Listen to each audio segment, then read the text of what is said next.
علی بھائی اگلا سوال ہے، اگر کوئی شخص آلریڈی مقروض ہے تو کیا وہ قربانی دینے کے لیے قرضہ اٹھا سکتا ہے یا قربانی نہ دے؟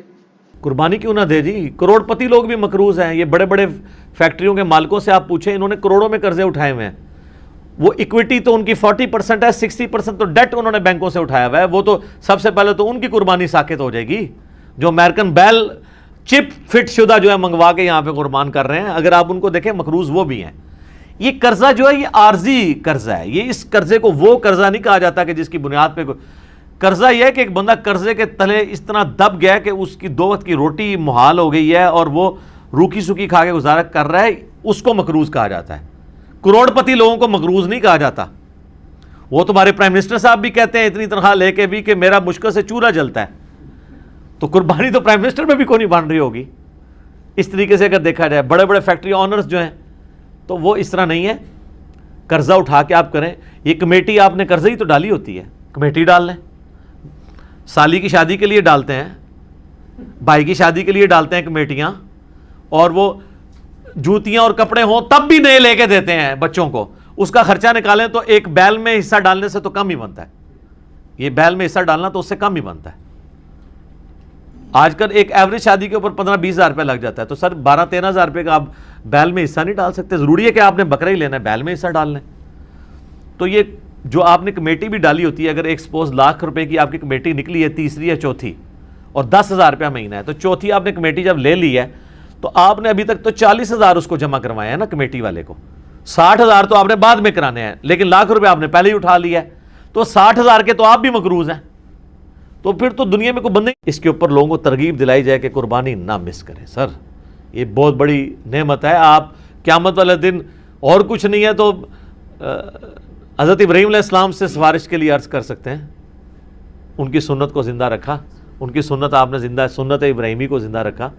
کوئی ایک نیکی اپنے ساتھ رکھیں اور اچھی چیز قربان کریں، ریاکاری کے لیے نہیں. جس طرح وہ یہ بھی دیکھیں آپ، یہ ٹی وی چینلز پہ شروع ہو جائے گا. وہ کراچی میں ایک بندہ ہے، وہ جناب بچپن میں ایک بیل اوپر 30 منزل پہ 4تھی منزل پہ چڑھا لیتا ہے، پھر وہ کرین آتی ہے اس کو اتارنے کے لیے. اس طریقے سے ایک بندہ ہے وہ جناب امریکن بیل منگواتا ہے، اس میں چپیں فٹ ہوئی ہوتی ہیں. تو اگر یہ وہ اللہ کے لیے اچھا جانور دینا بہت اچھی بات ہے، لیکن اس کی نمائش نہیں ہونی چاہیے. ریاکاری ہوئی تو اعمال برباد ہونے کا خدشہ ہے. مسند احمد میں حدیث ہے، جس نے دکھلاوے کے لیے نماز پڑھی اس نے شرک کیا، حالانکہ پڑھی نماز ہے. دکھلاوے کے لیے روزہ رکھا اس نے شرک کیا، اور دکھلاوے کے لیے اللہ کی راہ میں صدقہ کیا. یہ صدقہ ہی ہے نا اللہ کی راہ میں قربانی کرنا، تو اس نے شرک کیا. تو جناب قرضہ اٹھانا پڑتا ہے تو کوئی مسئلہ نہیں. قرضہ کیا آپ کو سب مر چلیں، قرضہ اٹھا کمیٹی ڈال لیں، پلان کریں قربانی کے لیے. اگر آپ نے ہر مہینے میں بھی 1,000 روپے علیحدہ کیا ہو نا، سال بعد 12,000 روپے بن جاتا ہے، آپ ایک حصہ ڈال ہی سکتے ہیں. تو اس کو جس طرح باقی خرچے رکھے ہوئے ہیں نا، بچوں کی فیس، بچوں کی فیسیں آج کل 2,000 سے تو سٹارٹ ہو رہی ہیں ایک عام نارمل سکول کے اندر. تو 24,000 روپے تو آپ بچوں کی فیس بھی سال کی دے رہے ہیں.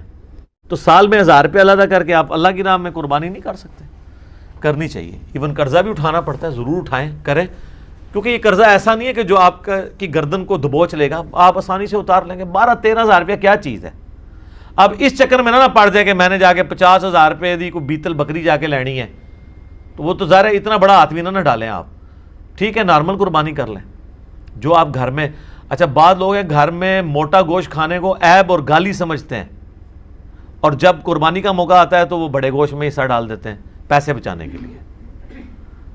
تو چاہیے یہ ہے کہ پھر جو اگر آپ چھوٹے گوشت کو پریفرلی گھر میں کھاتے ہیں، صرف چھوٹا گوشت جو کھا رہے ہیں میں ان کی بات کر رہا ہوں، جو مکس کر کے کھا رہے ہیں ان کی نہیں بات کر رہا، تو آپ کو پھر قربانی بھی چھوٹے گوشت کی ہی دینی چاہیے. لن تنالوا البر حتى تنفقوا مما تحبون. تم کبھی بھی نیکی کے اعلیٰ درجے کو نہیں پا سکتے جب تک کہ پسندیدہ چیزیں اللہ کی راہ میں خراب نہ کرو.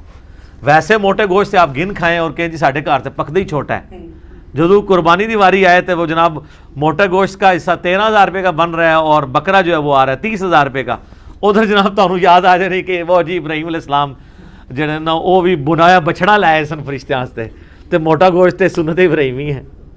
ٹھیک ہے سر، بڑا گوشت سنت ابراہیمی ہے اور چھوٹا گوشت سنت محمدیہ ہے صلی اللہ علیہ وآلہ وسلم. بخاری مسلم میں حدیث شفاعت جو ہے وہ سٹارٹ ہی اس سے ہوتی ہے کہ نبی علیہ السلام کے سامنے دستی کا بکری کا گوشت رکھا تھا، آپ وہ ساتھ کھا رہے تھے اور آپ نے شفاعت والی حدیث بیان کی کہ قیامت والے دن سب کے سب لوگ پہلے حضرت آدم کے پاس جائیں گے. وہ حدیث کا آغاز ہی بخاری مسلم کا اس سے ہوتا ہے. اور اس سے یہ بھی ثابت ہوا کہ کھانا کھاتے ہوئے گفتگو کرنا سنت ہے.